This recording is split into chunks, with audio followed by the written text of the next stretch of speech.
نور ټول صحابه کرام د ټولی په شکل کې جماعتن بتلل مدینه منورې ته هجرت کول. د ټولو نه اول چې هجرت مدینه منورې ته راغلی دی هغه د صحابه کرامو کې د قریشیانو یو خاندان بنو مخزوم او پاغي کې ابو سلمہ بن عبد الاسد چې دیو مدینه منورې ته د ټولو نه مخکې هغه هجرت کړو. ام سلمہ رضی الله تعالی عنها چې ورسته بیا نبی صلی الله علیه وسلم مبارک سره نکاح کړی دی او د امهات المؤمنین نه ګرځېدلې ده.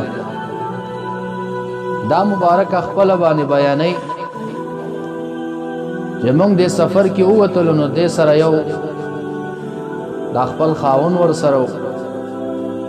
او ماشومان بچي ور سره دا قافله روان شوله د مکه مکرمه نه مدینه منورې په طرف باندې. څه ځای ته چې لاړل یو ځای پورې ورسېدل نو دغه بنو اسد د ام سلمہ رضی الله عنها د خاون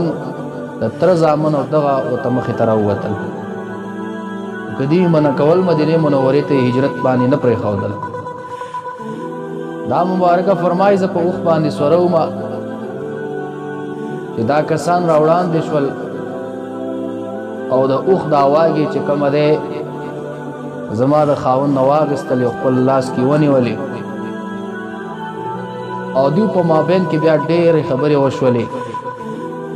واړه ماشومان د دې سره ورسره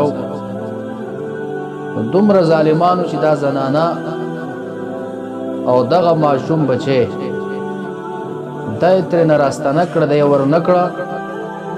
او دا نوره قافله چې کومه دی دا مخکې روانه شوله مدینه منورې ته ورسېدله.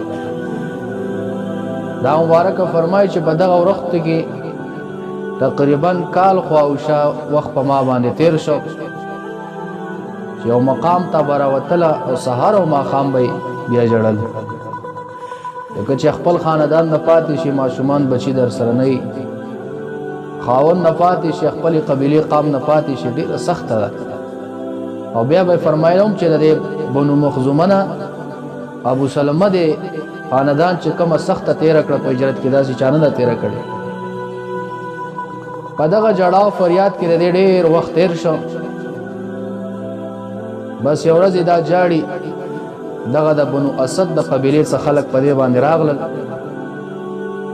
دای چې ولیده په دې جړا حالات باندې هغوی پې هم رحم راغی نو هغوی د خپلو ملګرو ته وویله دا چې چا پاتې کړې وه چې دا تاسو ولې پاتې کوئ مدینې منورې ته ولې نه لېږئ. نو په دغه حین کې د دې دا کم ماشوم بچی چې دی یو تم راوفس کړ او تر کاله پورې لکه داسې سختي حالات په دې باندې تېر شو. نو بیا دوی چې کله هغه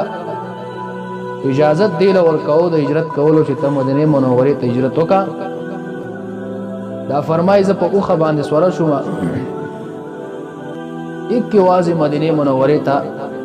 د مکې مکرمې نه ووتم چې هېڅوک هم زما سره په دغه سفر کې شریک نه و او ډېره لویه فاصله ده. دا وایي زه چې کله تنعیم مقام ته ورسېدم هلته زما سره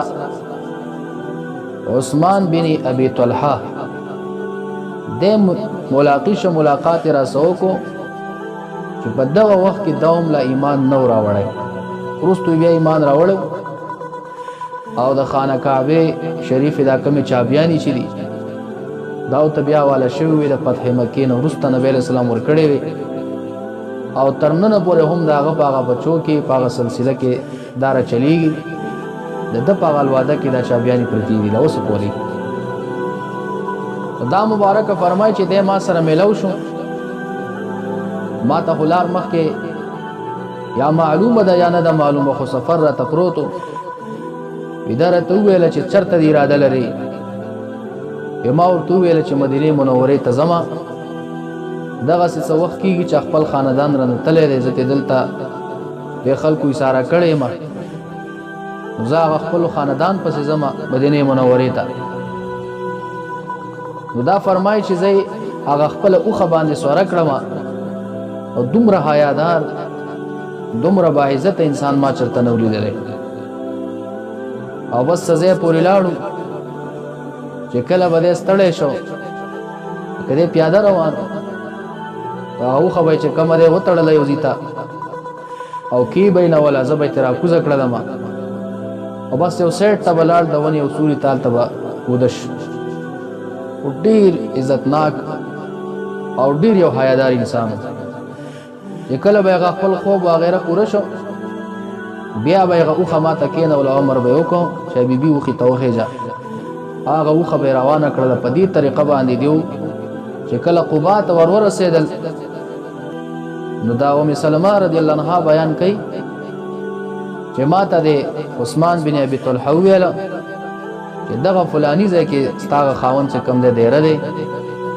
او دغه ځای ته ورشه مخکې ورسره بیا دی هغه ځای پورې لا نړ هغه ځای ته وښودو دا سفر ورسره ټول هغه وکړو نو اول چې هجرت کړی دی